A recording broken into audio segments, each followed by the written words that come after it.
देख रहे हैं नेटवर्क 33 राजकुमार के साथ। तो चलिए पढ़ते हैं आज की कहानी की ओर। दोस्तों, खौफनाक दुनिया का एक रेलवे स्टेशन है जिसे जम्मू ट्रैक के नाम से भी जाना जाता है। आज की कहानी इसी रेलवे ट्रैक की है जो रोहित नामक एक शख्स के साथ हुई थी। तो आइए जानते हैं उसी के नज़रिए से इस कहानी को। दोस्तों, मेरा नाम रोहित है और उन दोनों में कचरा बीनने का काम किया करता था। रेलवे स्टेशन से लेकर गांव की गली और नालियों में ये सब काम मैं कर चुका था, जिसमें मुझे आज तक शर्मिंदगी महसूस नहीं हुई। लेकिन एक बार मेरी ज़िंदगी ने मुझे कुछ ऐसे पल दिखाए जिसके बाद मैंने इस काम के प्रति काफ़ी घृणा करने लगा और देखते ही देखते मैंने इस काम को त्याग दिया। यह उन दोनों की बात है जब जमुआ के करीब कचरे का कुछ ज़्यादा ही बड़ा हो गया था। लोग आपस में झगड़ने लगते, खासकर ये स्टेशन के पास ज़्यादा बढ़ गया। 13 अप्रैल शाम के तकरीबन 7 बजे मैं अपनी पूरी टीम लेकर जमुआ रेलवे ट्रैक के पास पहुंच गया और उसके बगल में मौजूद कचरे पात्र से कचरा चुनने लगा। उस रेलवे स्टेशन पर काम करते समय मेरी मुलाकात वहां के स्टेशन मास्टर से हुई, तो उस स्टेशन मास्टर ने हमें यहाँ रात में रुकने से सख्त मना कर दिया। लेकिन काम बहुत ज़्यादा था, किसी तरह मैंने वहाँ के स्टेशन मास्टर को मना ही लिया। उस समय वैसे भी मेरे घर की स्थिति तो बहुत ख़राब चल रही थी, जिस वजह से पूरे दिन काम करना मेरे लिए एक आदत बन गई थी। सुबह से शाम हो गई और अब तक तो हमारे टीम मेंबर काम करने में लगे थे। जब नाश्ते का समय हुआ तो मेरे अंदर काम करने वाले लोगों के लिए मैंने पहले ही नाश्ते की सुविधा कर दी थी। खैर, जैसे ही सूरज की रोशनी अंधेरे में शामिल होकर स्टेशन की स्ट्रीट लाइट जली तो सभी लोगों को एक रेस्ट दे दिया गया। एक बड़ी टीम के ऊपर काम करने की पूरी जिम्मेदारी मेरी थी, तो मैं उन सभी को उनके कामों के लिए छोड़ आया और उसके बाद मैं खुद खाना खाने लगा। खाना खाते वक्त मेरी नज़र लावारिस गाड़ी पर पड़ी। उसे देखते मेरे मन में एक कागज पैदा होने लगा। वहाँ पर 2 गाड़ी पूरी तरीके से खंडर बन चुकी थी, लेकिन अब भी उनके अंदर कुछ माल बचा हुआ था। काफ़ी देर तक तो मैं खाना खाते वक्त उसे ही देखता रहा। बाद में मैंने उसे अपने दिमाग से निकाल दिया और खाना खाने के बाद सभी को काम में लगा दिया। फिर मैं गाड़ी के पास पहुंचा तो मैंने देखा कि गाड़ी के पास पहले से ही कचरे का ढेर लगा था और उस कचरे को देखकर ये पता लगाना बहुत आसान था कि इस गाड़ी को यहाँ पर पड़े सालों बीत चुके हैं। उस गाड़ी के अंदर जब मैंने उसके पार्ट्स को देखा तो एकदम सही नज़र आ रहे थे और अब मेरा मन लालच में डूबने लगा। इस समय मुझे पैसों की बहुत ज़रूरत थी। आज की रात के लिए मैंने एक प्लान बनाया जहां मैं उस बस के कुछ पार्ट्स को बेचना चाहता था ताकि कुछ पैसे लेकर अपने घर वालों की मदद कर सकूं। रात के करीब 10:30 बजे जब मैं उस गाड़ी के अंदर गया तो मुझे देखने वाला यहाँ कोई नहीं था। स्टेशन पर दूर दूर तक सन्नाटा पसरा हुआ था। कुछ लोग तो नजर आ रहे थे, लेकिन वो बहुत ही दूरी पर थे और इस जोरदार सन्नाटे के बीच उस गाड़ी की एक एक पार्ट्स को ध्यान से देखने लगा। मैंने उस गाड़ी के कुछ पार्ट्स इकट्ठा किए और उन्हें बाजार में बेचने चला गया और उसी रात मेरे शरीर में एक अजीब सी घबराहट होने लगी। पता नहीं क्यों, लेकिन मेरा शरीर बुखार से पूरा गर्म होने लगा। आज काफ़ी वर्षों में पहली बार मुझे किसी बुखार जैसी चीज़ का एहसास हुआ था। बाजार से लौटते समय तकरीबन 7,000 रुपये के मैंने पूरे पार्ट्स बेच दिए और उन्हें घर भेज दिया था। आज मुझे थोड़ी बहुत राहत भी मिली। मेरे दिमाग में थोड़ी चिंता हो रही थी कि कहीं मैंने कुछ गलत तो नहीं किया। आज से पहले मैंने कभी भी इस तरह चोरी करके पैसे नहीं कमाए थे। खैर, ये तो एक लावारिस गाड़ी थी और उसके बाद मैं अपने काम में लग गया। आज मेरे शरीर में एक अजीब सी घबराहट हो रही थी। पता नहीं क्यों, लेकिन मैं पूरा बेचैन हो चुका था। मुझे कुछ अजीब सा महसूस हुआ। आज हमारे इस रेलवे स्टेशन पर पहला या आखिरी दिन था और अब हल्की हल्की नींद ने भी मुझे अपने आक्रोश में लेना शुरू कर दिया। अब मेरी पलकें भी झपकने लगी थी, जिस कारण मैं थोड़ा आराम करने के लिए उस स्टेशन की बेंच पर सो गया। कुछ देर के बाद मुझे एक अजीब सा सपना आने लगा कि मैं बस में बैठा हूँ जिसमें काफ़ी सारे लोग हैं। हैरान की बात तो ये थी कि उस बस को चलाने वाला कोई भी ड्राइवर नहीं था, बल्कि वो बस अपने आप ही चल रही थी। लेकिन थोड़ी देर चलने के बाद उस बस में घुटन होने लगी। मुझे उस बस के अंदर बहुत जोरों की घबराहट महसूस हो रही थी, लेकिन मैं कुछ कर नहीं पाया और उसके बाद मेरा शरीर गर्म होने के साथ साथ आग से जलने लगा। इस समय तक मैं पूरा दर्द से तड़प चुका था। दर्द के मारे चीखने और चिल्लाने लगा। उसके साथ ही जब मेरी आंखें खुली तो मेरा पूरा बदन पसीने से तर हो गया था।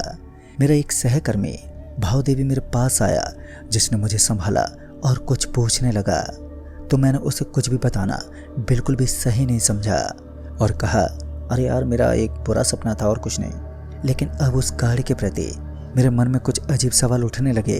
क्या मैंने उसके पार्ट्स को बेचकर सही किया, क्योंकि आज तक उसके पार्ट्स इस तरह सुरक्षित रहना कोई आम बात तो नहीं थी, क्योंकि इस तरह वीरान पड़ी गाड़ी के पार्ट्स तो हर कोई बेच सकता है। लेकिन ऐसा क्यों नहीं हुआ? एक बार फिर मैं उस गाड़ी को ध्यान से देखना चाहता था। मैं अपने हाथ में एक टॉर्च लिए उस गाड़ी की तरफ चल दिया, जो कि स्टेशन से करीब 200 मीटर दूर खड़ी थी। अब मैं उसकी पूरी जांच करने वाला था और उसकी एक एक चीज को ध्यान से देखना चाहता था। और जब मैं गाड़ी के अंदर पहुंचा तो मैंने देखा कि जो सामान मैंने बेचा था वो सारा का सारा सामान अभी भी उसी गाड़ी के अंदर मौजूद है, जिसे देखकर मैं पूरा हैरान रह गया। पता नहीं क्यों, मगर जैसे मैं उस गाड़ी के अंदर गया तो मुझे अपने शरीर में एक बेचैनी सी होने लगी। और बार बार ऐसा ही होता, जब भी मैं उस गाड़ी के अंदर तक जाता तो मुझे ऐसा लगता कि मेरे अलावा यहाँ कोई दूसरा भी मौजूद है। वहीं मैं उस लंबी चौड़ी बस की एक सीट पर बैठ गया और उस बस की सीट भी अच्छी लग रही थी। इससे पहले कि मैं कुछ कर पाता कि उस बस का दरवाजा अपने आप ही बंद हो गया और फिर वो भी स्टार्ट होने लगी। मेरी जान हलक तक पहुंच गई थी। डर के मारे मैं पूरा कांप उठा और इसी बीच मेरे फ़ोन की घंटी बजने लगी। जब मैंने फ़ोन उठाया तो मुझे पता चला कि मेरा छोटा भाई बहुत ज़्यादा बीमार है और आज के आज उसे अस्पताल में भर्ती करवाना होगा। ये बात सुनकर तो मैं अंदर तक हिल गया। इससे पहले मैं फ़ोन पर कुछ बोल पाता कि फ़ोन डिस्कनेक्ट हो गया। इधर मैं भी फंसा हुआ था। उसी में मैंने उस बस की सीटों को तोड़ना शुरू कर दिया और मैं ज़ोर ज़ोर से लात मारने लगा। फिर उस बस का एक लोहे का सरिया अचानक ही मेरे पेट के आर पार हो गया। खून से लहूलुहान उस रोड को देखकर मेरा सारा जज्बा उतर गया। ताजुब की बात तो ये थी कि मुझे इस चीज़ का बिल्कुल भी दर्द ही नहीं हुआ, लेकिन जब धीरे धीरे मेरा शरीर नॉर्मल हुआ तब मुझे एक भयानक दर्द का सामना करना पड़ा। अब जाकर मुझे अपने शरीर में एक अजीब दर्द का एहसास हो रहा था। शायद मैं मरने वाला हूँ। मेरी ज़िंदगी की कुछ आखिरी चंद सांसें मैं अपने घर वालों के साथ बिताना चाहता था, लेकिन इस अजीब रेलवे स्टेशन पर आकर मैंने अपनी ज़िंदगी को तबाह कर दिया। हिम्मत ना होने की वजह से मैं उसी बस की एक सीट पर बैठ गया और इधर उधर देखने लगा। बस के अंदर मौजूद लाइट फ्लिप करने लगी। रात के अंधेरे में लाइट का जलना तो एक अच्छी बात थी, लेकिन उस लाइट के अंदर मुझे एक काली काली परछाई दिखने लगी और उस काली परछाई को देखते ही मेरे रोंगटे खड़े हो गए। काफ़ी देर तक मैं उसी को यूं ही घूरता रहा और उसके बाद वो काली काली परछाई उस बस के अंदर हावी होने लगी। बस के अंदर रखा हुआ सारा सामान इधर से उधर बिखरने लगा और देखते ही देखते उस पुरानी बस की हालत गंभीर होने लगी। बस किसी खंडर के रूप में तब्दील हो गई थी। मुझे अपनी करतूत पर अफसोस हो रहा था, जिस वजह से मैं अपने आप को कोसता हुआ दर्दनाक हालत में खुद पर गुस्सा करने लगा। इतने में उस बस के अंदर एक आदमी की एंट्री हुई। आदमी देखने में थोड़ा बाकी इंसानों से अलग लग रहा था। उसके शरीर पर सफ़ेद सफ़ेद कलर की एक चादर थी कि इस वक्त मैं केवल उसे ही देख पा रहा था। सफ़ेद चादर से लिपटे हुए उस आदमी का चेहरा तो मुझे ठीक से नज़र ही नहीं आया, लेकिन वो मेरे ही बगल वाली सीट पर आकर बैठ गया और उसके बाद थोड़ी देर के लिए मुझे वो देखने लगा। जैसे तैसे मुझे दर्द से छुटकारा मिल रहा था। शायद मैं अपनी मौत की ओर बढ़ रहा था। इसी बीच उस आदमी ने मेरा हाथ पकड़ा और धीरज देते हुए कहा, ये वक्त हर किसी का आता है। तुम इस वक्त में अपने आप को हारने मत दो। बस किसी तरह आधे घंटे तक अपनी आंखें खुली रखो। ये सारा दृश्य देखते रहो, फिर जो होगा सब तुम्हारे भले के लिए होगा। मैं उस आदमी से कहने लगा, लेकिन आपको कैसे पता कि मेरी ज़िंदगी वापस उसी तरह बन जाएगी जैसे मैं पहले था? तो उसने कहा, मैं अपनी ज़िंदगी में इस नज़ारे को महसूस कर चुका हूँ। दोस्तों, उस आदमी की बात मुझे काफ़ी हद तक साहस दे रही थी, लेकिन इस भयंकर दर्द ने मुझे अंदर से तोड़ दिया था। मैं चाहकर भी अब अपनी आंखों से कुछ देख ही नहीं पा रहा था। इतने में बस चलने लगी और उस चलती हुई बस के अंदर से मुझे बहुत ही डरावने दृश्य देखने को मिल रहे थे। कभी किसी की डेड बॉडी अचानक छत से ज़मीन पर पड़ती, तो फिर अचानक ही मुझे किसी का कटा हुआ सिर अपने पैरों में मिलता। ये सब इतना खौफनाक हो रहा था कि मैं कुछ भी समझ नहीं पाया। और उसके बाद तकरीबन आधा घंटा बीत गया और आधे घंटे बीतने के बाद ही मेरे पेट में लगा वो घाव एक बार फिर बढ़ने लगा। पता नहीं अब क्या हो रहा था, लेकिन शायद मैं अपनी ज़िंदगी के नए मोड़ पर पहुंच गया। मेरे बगल में बैठा सफ़ेद चादर ओढ़े वो आदमी भी अब अपनी सीट से खड़ा हो गया। उसके बदन से वो सफ़ेद कंबल हट चुकी थी और अब उसका बदन सच में बड़ा ही डरावना था। जहाँ मेरे पेट में एक घाव था तो उसका तो पूरा बदन ही एक घावों से सना पड़ा था। सिर्फ उसे देखते मेरा पूरा शरीर थर थर काँप उठा। लेकिन उसने मुझे आश्वासन देते हुए एक बार फिर यही कहा, चिंता मत करो, मैं तुम्हें कोई नुकसान नहीं पहुंचाऊंगा। बस कुछ देर और इस बस में ऐसे बैठे रहो, सब नॉर्मल हो जाएगा और फिर तुम्हें एक तेज रोशनी नजर आएगी। वहीं पर इस बस से नीचे उतर जाना, पर भूल कर भी कहीं दूसरी जगह मत उतर जाना, वरना तुम्हारे साथ जो होगा वो किसी भयानक सपने से कम नहीं है। मैं उस आदमी की एक एक बात को बड़े ध्यान से सुन रहा था। मैं उस आदमी की हर बात को अच्छी तरह सुनने के बाद अब मैं तत्पर हो चुका था।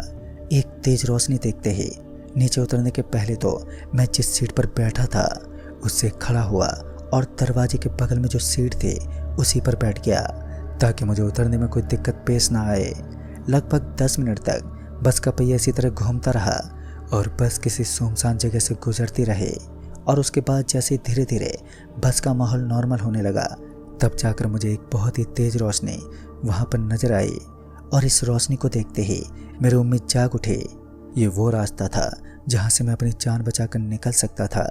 बिना देरी किए मैं बस के दरवाजे से नीचे कूद गया और जैसे ही मैं बस के दरवाजे से नीचे कूदा तो वो खंडर की तरह दिखाई देने वाली बस भी एकदम से पलट गई। यानी कि मैं बाल बाल जिंदा बच गया और उसके बाद मुझे ऐसा लगा मानो आसमान की ऊंचाइयों से किसी ने मुझे धक्का मार दिया है। और उसके बाद जैसे मेरी आँख खुली तो मैंने देखा कि मैं उसी बस में बैठा हुआ था, लेकिन अब ये बस एक स्थिर स्थान पर खड़ी थी जहाँ से मैं इस बस में सवार हुआ था। मैं अपने आप को बचाने में किसी तरह सक्षम तो हुआ, लेकिन बाद में मुझे पता चला कि मेरा छोटा भाई अब इस दुनिया में नहीं रहा। उसके पेट में एक अजीब सा घाव बन गया और अब मैं नहीं चाहता था कि आफत मेरे सारे घर वालों के गले पड़ जाए, जिस वजह से मैंने बहुत ही जल्द एक तांत्रिक बाबा से सुझाव लेकर सब कुछ सही करवा दिया। लेकिन दोस्तों, आज भी अपने भाई की मौत का जिम्मेदार मैं खुद को मानता हूँ। इंसान का लालच उसे किसी भी गंदी हरकत तक धकेल सकता है। शायद उस दिन मैं उस बस के पार्ट्स को नहीं बेचता तो आज मुझे ये दिन देखना नहीं पड़ता। लेकिन उस बस का क्या राज है, वो सालों से उस खंडर के रूप में क्यों मौजूद है और उसके अंदर जाने वाला शख्स मौत के दरवाजे क्यों खटखटाने लगता है, ये सिर्फ मैं ही जानता हूँ, जिसको बताने के बाद शायद मैं जिंदा ना रह पाऊंगा। तो दोस्तों, इस कहानी में बस इतना ही। तब तक के लिए बाय एंड टेक केयर।